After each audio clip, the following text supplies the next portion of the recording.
Alright, welcome to another episode of Surreal Grotesque. This is Danny, your host. Jeremy has the night off. And this episode is mostly going to be stories. And tonight we have several stories recorded by the authors reading them, except in one case it's read by a friend of the author. So we have J.W. Wargo with On the Origins of Laughing, Smiling, and Dancing, which is about LSD. We have Gene Resurrected by Chris Kelso, and read by Jess Gull-Branson, with original music by him as well.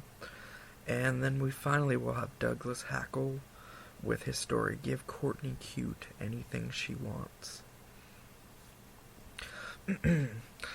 And I'm going to keep the talking a minimum for this episode and just play the stories. So first up, after the break, is going to be J.W. Wargo.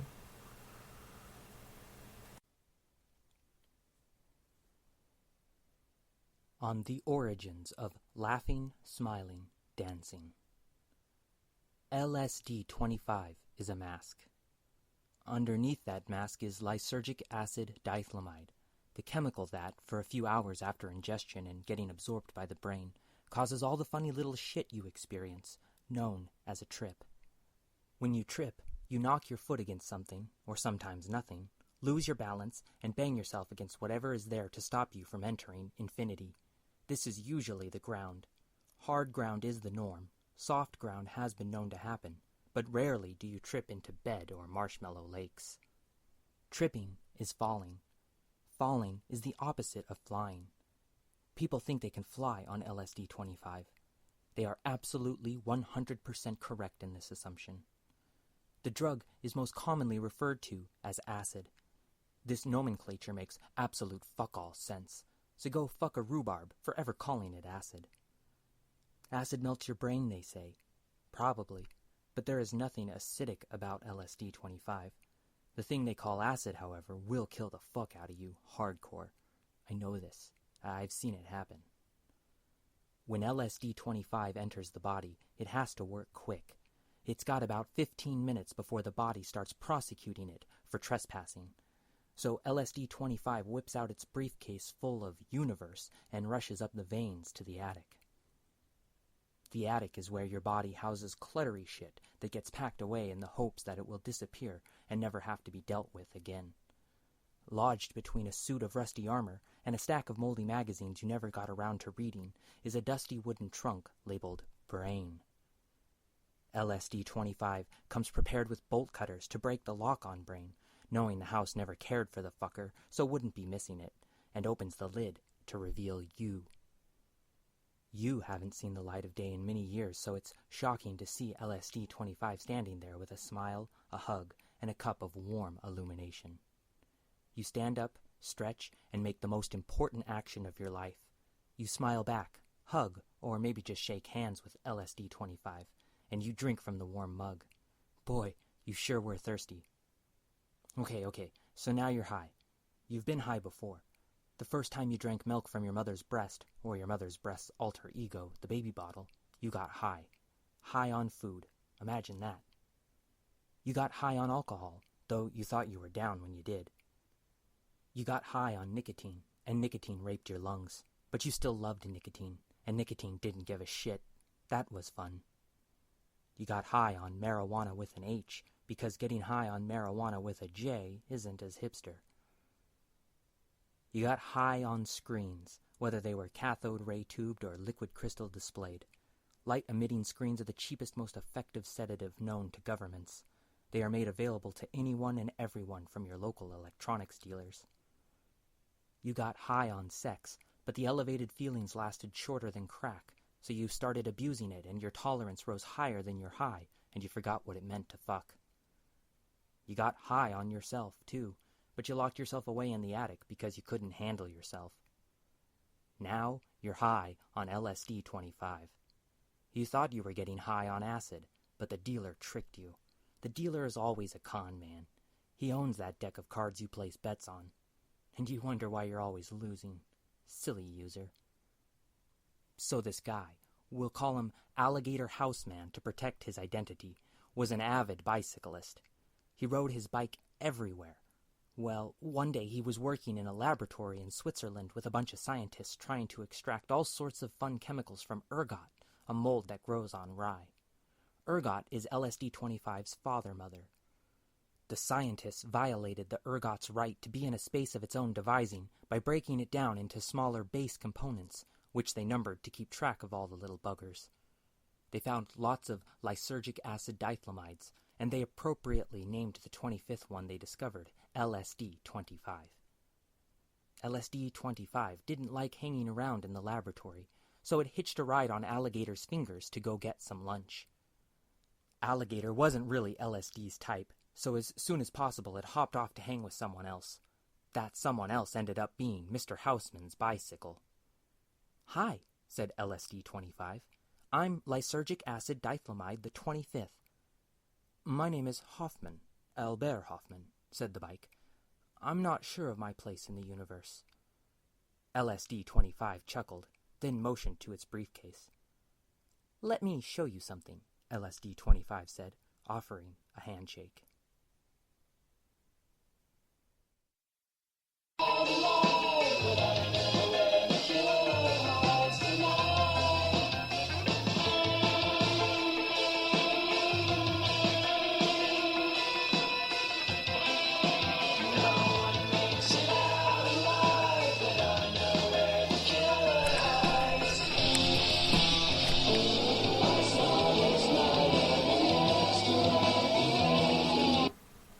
Alright, and that is Fear Before the March of Flames, with Taking Cassandra to the End of the World Party, off their album, The Always Open Mouth.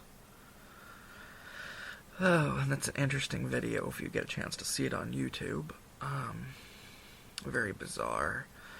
Okay, and our next story up is Gene Resurrected, and as I said, it's by Chris Kelso, but it's read by Jess Gulbranson, and he also did the original music, and he is the editor, critic, and interviewer over at Crappy Indie Music, the blog, and he also, which is at crappyindiemusic.blogspot.com, and he also has some stuff on Amazon. Alright, Gene Resurrected.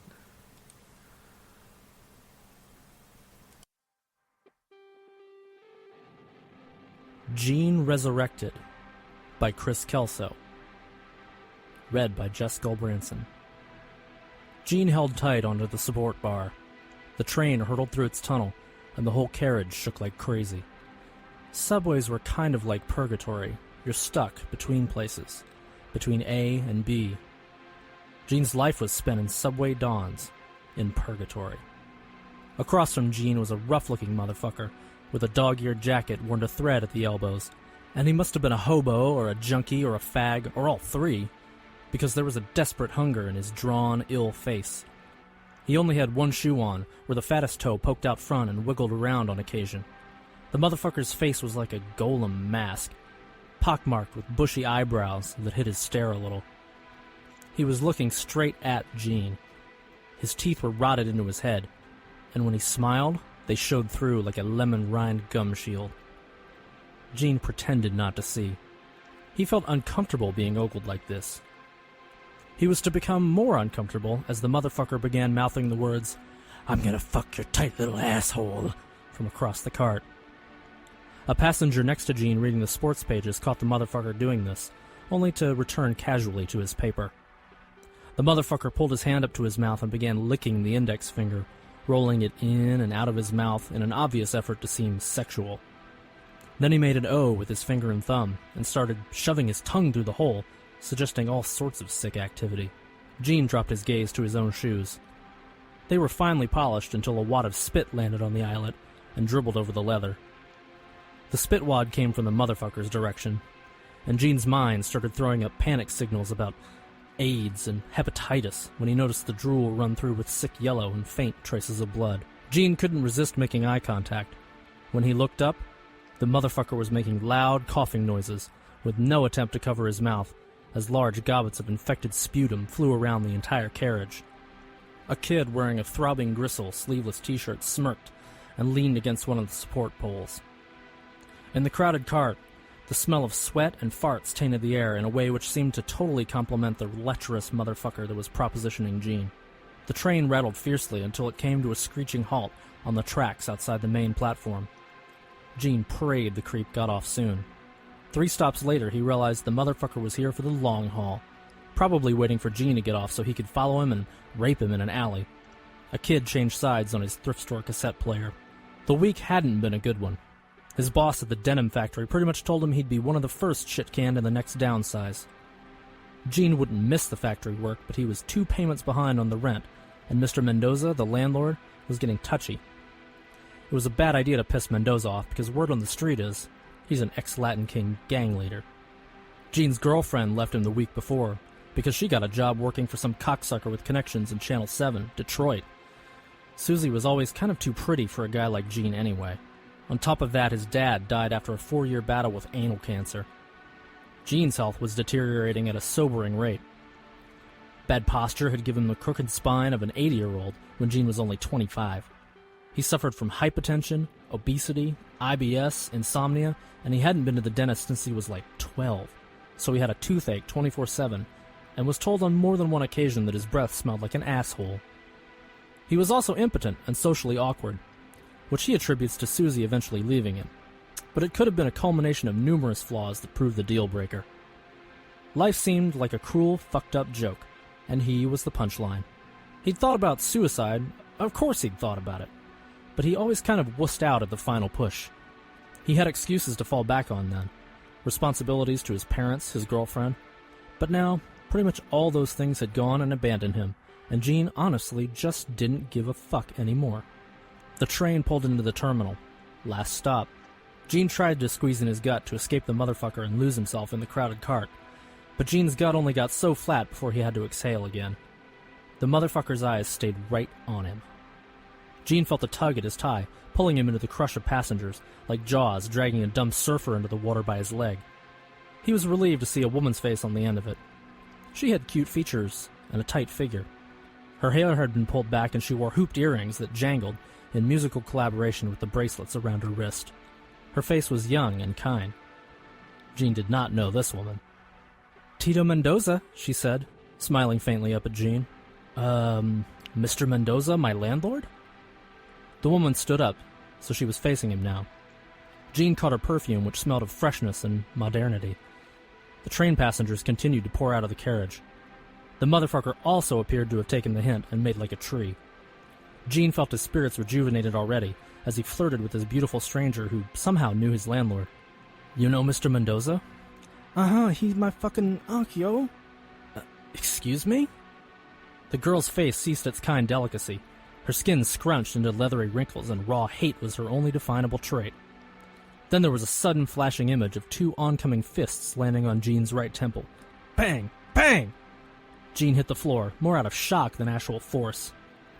"He wants his fucking money, dog!" squealed the woman as she flung her purse over one shoulder and exited the subway. Walking past the 42nd Street movie theater, the whole city seemed to scream in Gene's face. The traffic, the people, the cops dunking their donuts into pots of hot coffee, the kids hurdling skip ropes, the flashing signs, the hustlers picking up new product outside the Disney store, and poodles fucking in the heat. Gene couldn't face going home to an empty apartment. Susie had taken most of the CDs and electrical appliances when she left. He felt burdened by all his losses. Most of that shit that went down was 100% Gene's